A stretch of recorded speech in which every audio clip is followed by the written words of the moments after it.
In 5b we're going to use sequence theory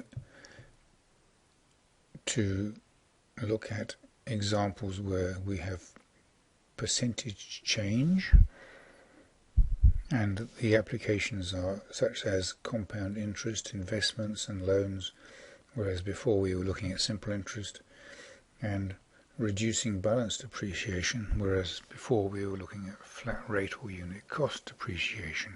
This recording covers 2 lessons worth of work allowed for 5b.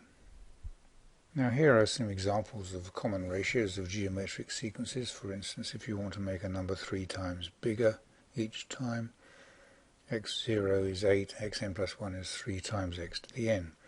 Now think of that as being 300% bigger, because we're going to be thinking of these in terms of percentages from here on. If something is 1.5 times bigger, then that is 50% bigger, and that is 1.5 times Cn to get Cn plus 1. And if things are getting smaller, slightly more complicated calculation here, it's going to be 10% off 1, so instead of 1 plus 10% it's going to be 1 minus 10%, which is 1 minus 0.1, which is 0.9. Anyway, that will all be explained in more detail in the following slides. We're still using the geometric growth recurrence relation, so V0 is the principal, Vn plus 1 is what we say now is capital R times Vn, and we have to work out what capital R is, and that will be 1 plus or minus the given percentage rate, percentage being R over 100. And it's plus if your numbers are getting bigger each time, and it's minus if the numbers are getting smaller each time. That's the same thing put more formally. So V0 is the starting term of a sequence, little r is the percentage change between terms, and we calculate an r which is 1 plus or minus that r divided by 100. So if it's 5% bigger, that's 5 over 100, it goes in there. Don't confuse big R with little r.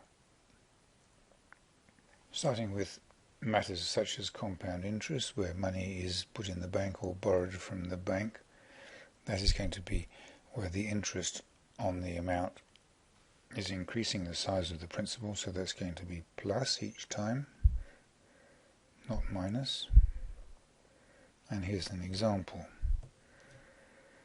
So we have a $2,000 investment. It's going to be giving you a rate of increase of 7.5% a year, which is pretty good for these days. 7.5 over 100, first of all, is 0.075, and then you add the 1 plus 1 equals 1.075, and that is the multiplier to make the numbers slightly bigger.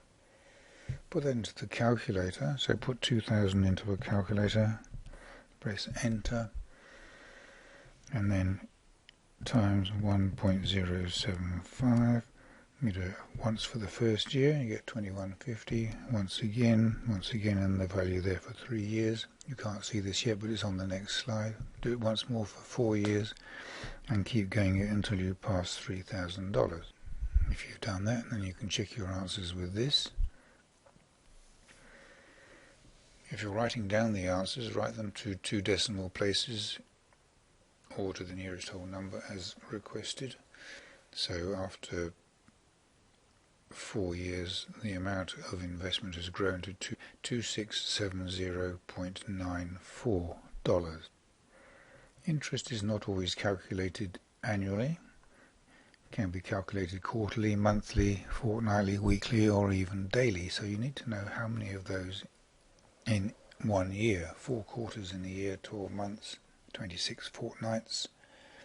These numbers are not precise, but they will do for the purposes of this exercise. And you divide the annual rate by 4 if it's quarterly, by 12 if it's monthly. Let's look at some examples of that. If Brian borrows $5,000 from a bank, it's going to cost him 4.5% per year, but it won't necessarily be calculated annually. If it was, you'd do big R would be 1.045. That'll be quite simple.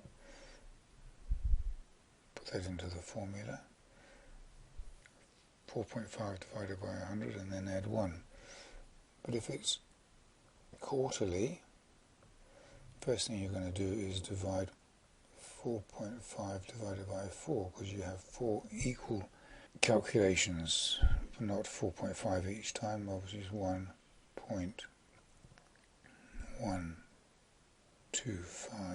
Then you divide that by 100, is 0.01125, and then you add the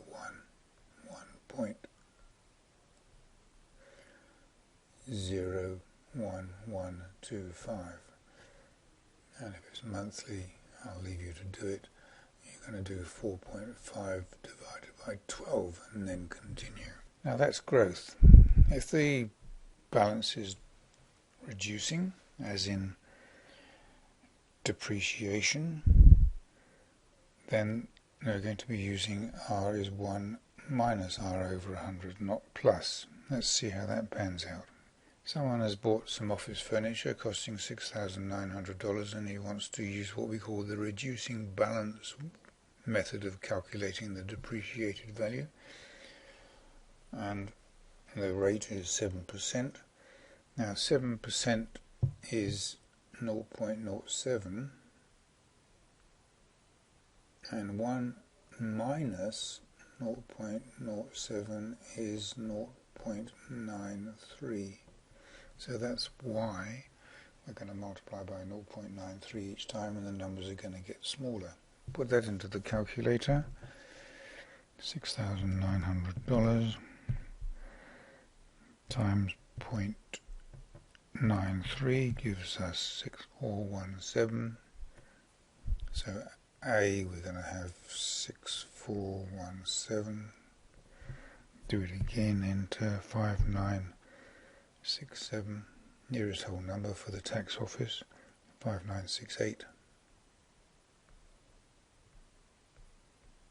And once more for 3 years, and then you keep doing that to see how much you go below 5,000. I'll leave you to do that before you move to the next slide.